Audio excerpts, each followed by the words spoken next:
Anyone who has played GTA knows one simple truth: cash is king. So before you can attain the pinnacle of frivolous lucrative purchases or create the business empire of your dreams, you need some resources. So to any and all looking for the proper way to get money, you have come to the right place. Follow me as I lead you through the basics and the advanced of collecting in GTA Online. Welcome to the Money Guide. When you have first entered GTA Online, and after having completed a few short tutorial missions for Lamar, Simeon, and Gerald, you'll have acquired your first vehicle. This will be accompanied by free insurance. However, from here you are left entirely on your own. You need a place to begin. The first thing you need are connections, namely with Martin Madrazo, who can be found in the music locker to the left of the casino. He intends for you to rob El Rubio in his sacred South American island paradise of Cayo Perico.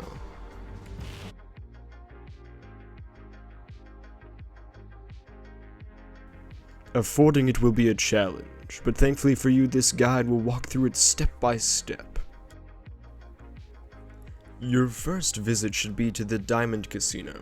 There you'll be introduced to Tom Connors, and after paying a nominal fee will have access to the casino floor.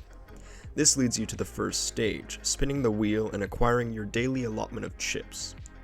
Approach the desk inside the main foyer and ask for the visitor bonus. This will give you 1,000 chips. Furthermore, you can trade in these chips and receive the exact same amount in cash. These chips can be gotten daily, so they can add up. Next, you will want to go to the gleaming wheel in the center. Spinning it gives you the chance to win RP or money.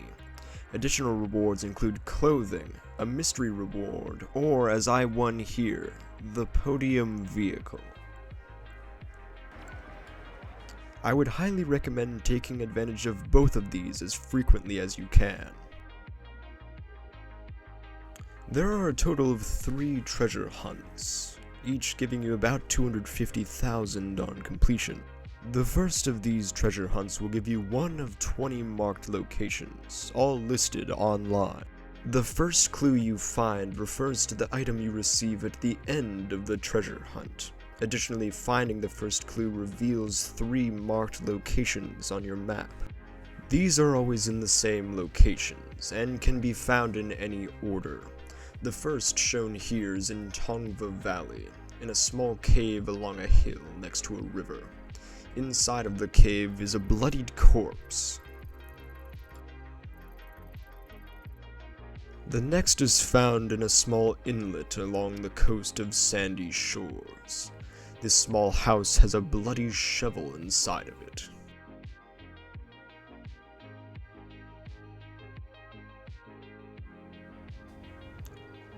The third and final is next to a tree in Grapeseed.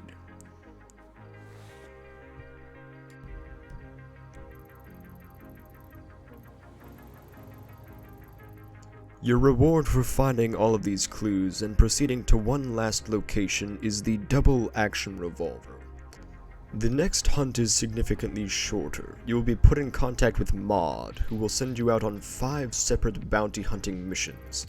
In each of these, you have the choice of whether to bring in the target dead or alive. Bear in mind that bringing them in alive pays double, 10,000 rather than 5. To do this, simply beat them into submission till they willingly join you in your vehicle. Drive them back to Maud, and upon completing the 5th, she will send you to retrieve your prize, the stone hatchet.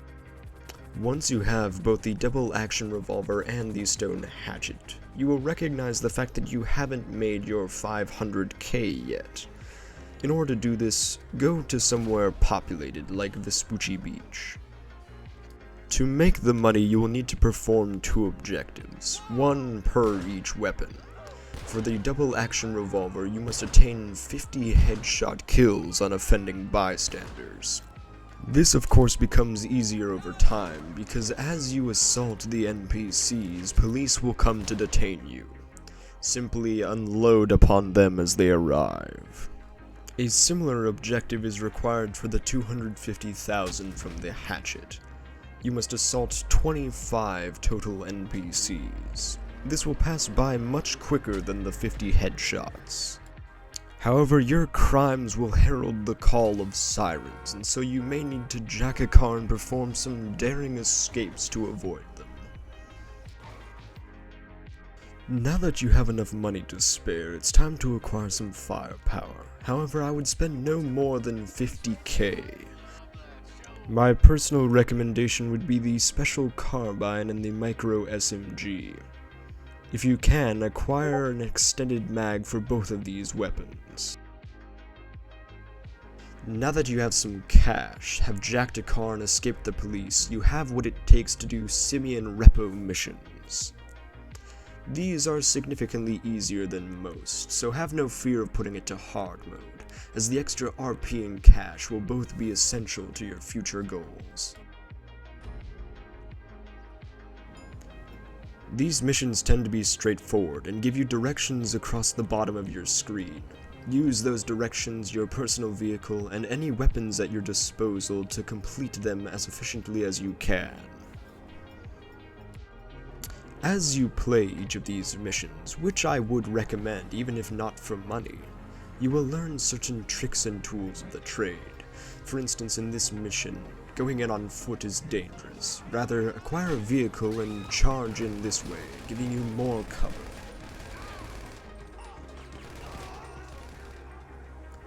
Furthermore, a tall enough vehicle such as this truck can be put up right against the wall of the police station, allowing you to jump over the truck and into the compound itself, avoiding almost any fight.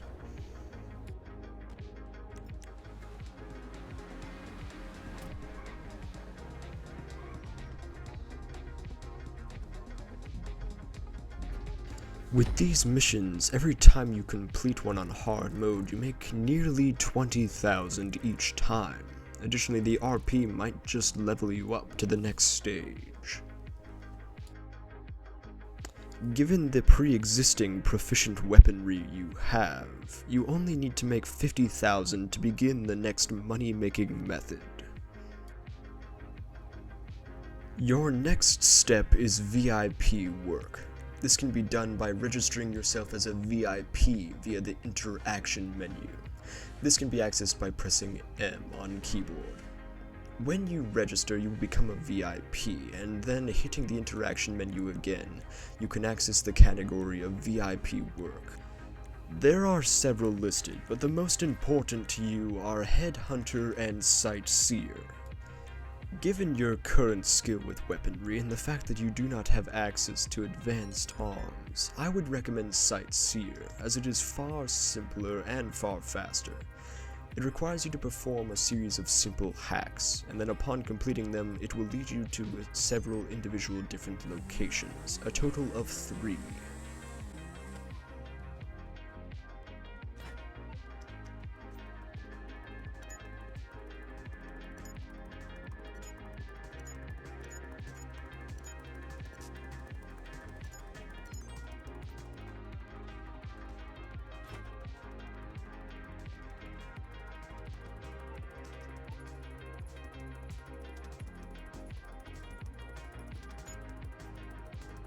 Collecting all 3 packages within the allotted time will net you nearly 24,000. Something to bear in mind is that these missions can be expedited by using aircrafts. Nevertheless, there's one final option to show before we can begin the grind.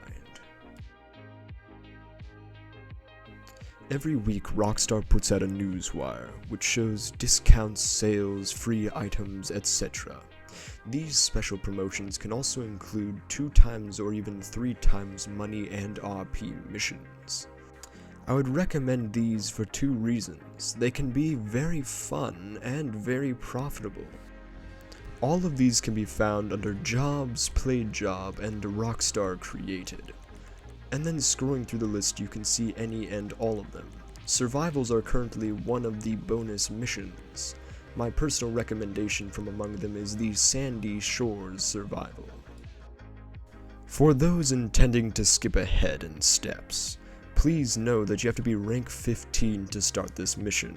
Additionally, the methodology used by me requires tear gas, which is found only at rank 13 in the ammunition shops throughout Los Santos.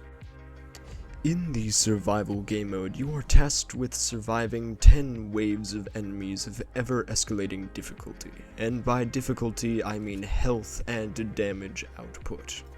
The final waves, they have miniguns, just for frame of reference. Unfortunately, you will have no control in the first round, and will be forced to deal with the bots manually. Use the scattered weapon pickups in your marksmanship to take them out as quickly and efficiently as you can.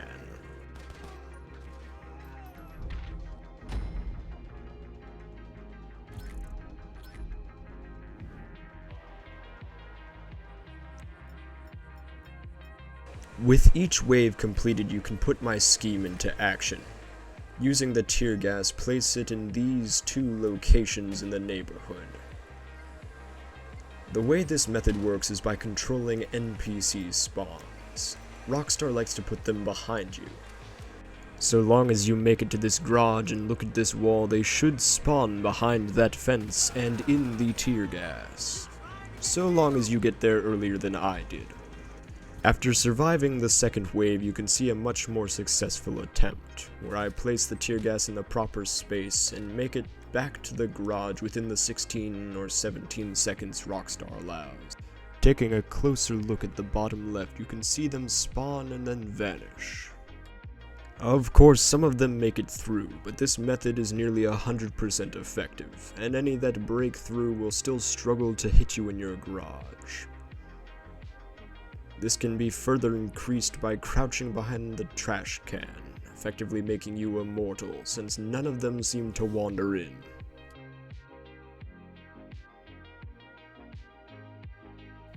Any land or aerial vehicles can be dealt with in a very similar way. And after a significant enough time, you will have beaten the survival.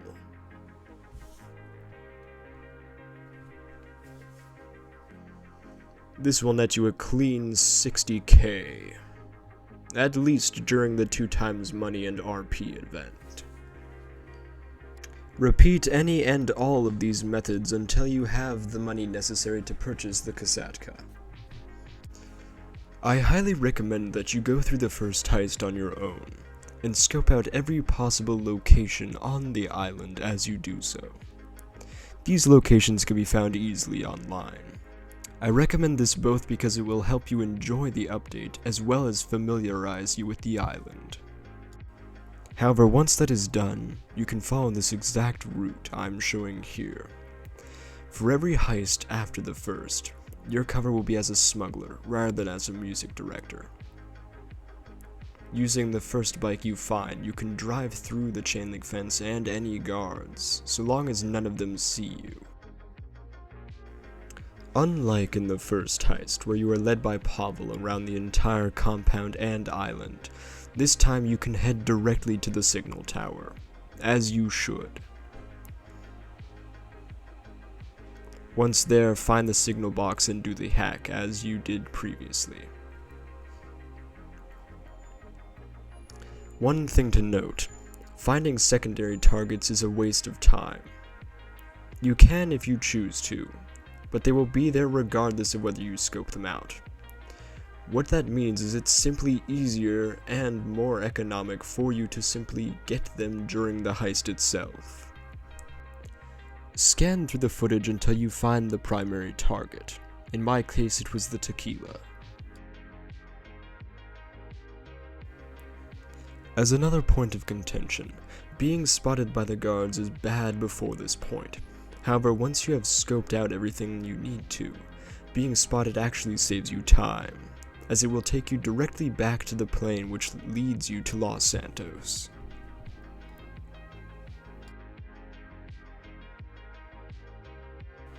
In the mandatory heist prep that follows, I highly recommend summoning a boat from your Kasatka.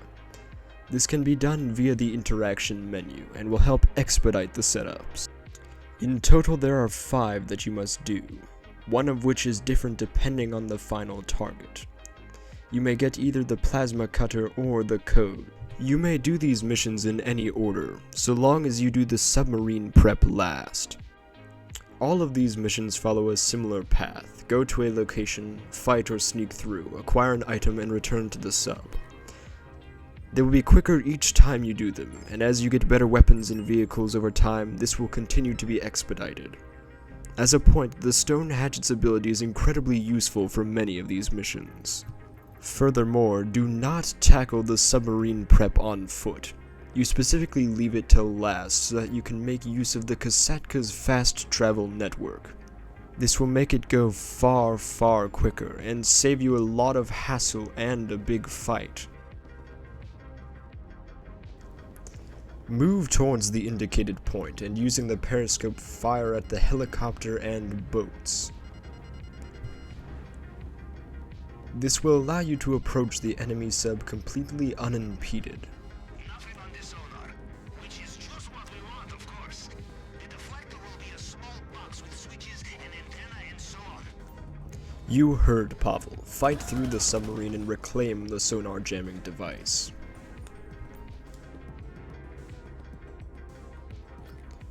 Once it has been obtained, you can swim directly to the surface of your submarine and climb aboard. With that, you have all of the mandatory heist setups done, meaning you can directly start the heist from here. However, the only way to fully succeed is to go to your weapon loadout and purchase suppressors prior to the heist finale. With that done, you are officially ready to begin the heist, which will lead you to the planning screen once more. Here you will pick your method and route. Select the approach vehicle as the Kasatka, the infiltration point as the drainage tunnel, and the exit as the main dock. Additionally, you may choose the time of day, however this has no bearing on the heist itself. In the footage that follows, I will show you the best route through the heist. Additionally, I will call out any important steps that will save you time. The time has come to explain how this is the most profitable money-making method in current existence. Previous methods could reliably make you a similar amount, but required several businesses and a complex algorithmic grind and process devoid of any real fun. It was mathematic and effective, which was enough for me, but it seldom is for others who look for something more. The reason this heist replaces that so easily is definitive. It is simple, easy to understand and reproduce. Moreover, it front-loads any real grind as a setup cost, with the only requirement being able to register as a VIP and the Kasatka itself. As an added bonus, this heist can only become more effective the more you do it. You become faster in the setups, learn tricks, and get resources that make it possible to set up and complete the heist in barely over an hour, meaning you can make 1.4 million and up almost like that.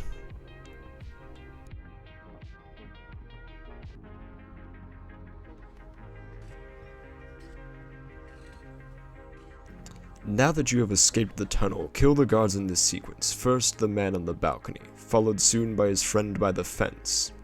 Approach and hide behind the wall while this one passes by the stairs, then take him out subsequently, and the security camera. Wait here for the guard to approach from the right.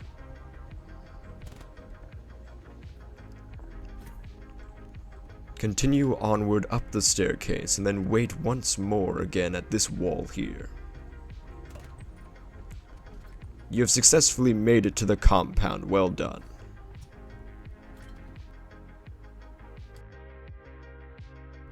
While I collect a secondary target, let's enjoy some dialogue. I'm sorry, the CCTV image is a little blurry. Was that a gun made of gold? We will get to how you obtain the golden gun another time. For now, the next phase of the heist, the fingerprint cloner. This is one of few instances where I would recommend abandoning a fancy method. Brute force is just as effective, and honestly is more so. Simply cycle through each segment of the finger in order. Line them up one after another as shown here. The first segment is followed by the next segment in the chain, so all you need to do is just dominoes them over and over again. Depending on how well versed you are with this method, you can finish in even less than 1 minute. This is pretty impressive even to professionals. Nevertheless, once you have completed the fingerprint scan, you are able to head downstairs towards the vault. From here, you will use the same cutter used on the drainage tunnel to enter the main security door, and either use the bolt cutter or the codes to access the main target.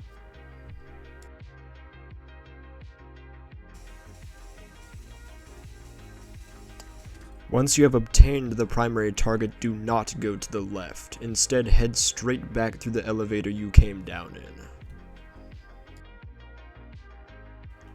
Head out of the main office and approach the balcony. And promptly throw yourself off of it. It is the safest and most effective way out of the compound, which does not rely on any keys or interaction with guards.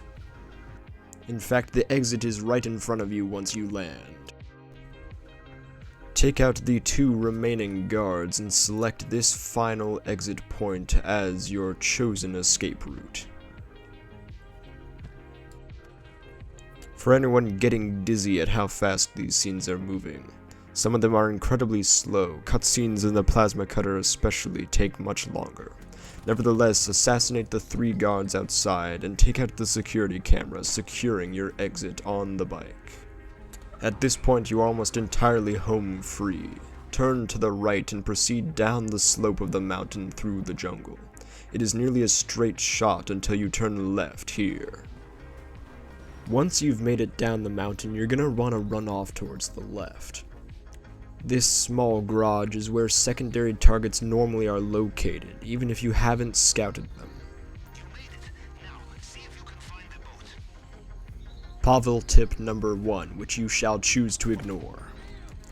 Sadly for me, this garage was actually completely empty. Although the painting did make up for it, normally there is something here. No matter though, there are other locations along this exact same dockside. Turn around and facing towards the water, take a right. There will be 2 guards in your way, one by the main garage in the center, and one off at your target. Once you have taken them both out, approach and unlock this gate. This garage came through in the end, far better than its predecessor did. In fact, it had the perfect amount to completely fill my bags. As a matter of fact, this is a necessity in order to fully take advantage of this money-making method. This also leads to Pavel tip 2. As my uncle would say, you kill the moose, you carry it home. You understand? Yes. The heavier the things you take, the slower you will be. Ignore him, you need to be heavier. Assault the final guards on the island and take the smaller of the 2 boats. This is because it's faster, and also the black just looks nicer in my opinion. Next, lay into this guy in the worst drive-by of the year and flee the scene. If they attack you, it will not matter. They rarely actually hit you, and even if they do, it will not affect you whatsoever. Duel with El Rubio in front of God and everybody, and send his bitch ass back to the island.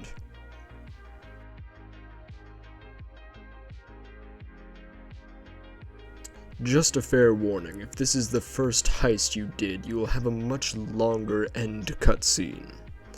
That said, congratulations on completing the heist. If you executed each step of this method in exacting fashion, you will have completed the heist and the elite challenge. In total, completing the heist took me just over 10 minutes. As an aside, if you ever fail on the heist, you can leave the mission and return to it.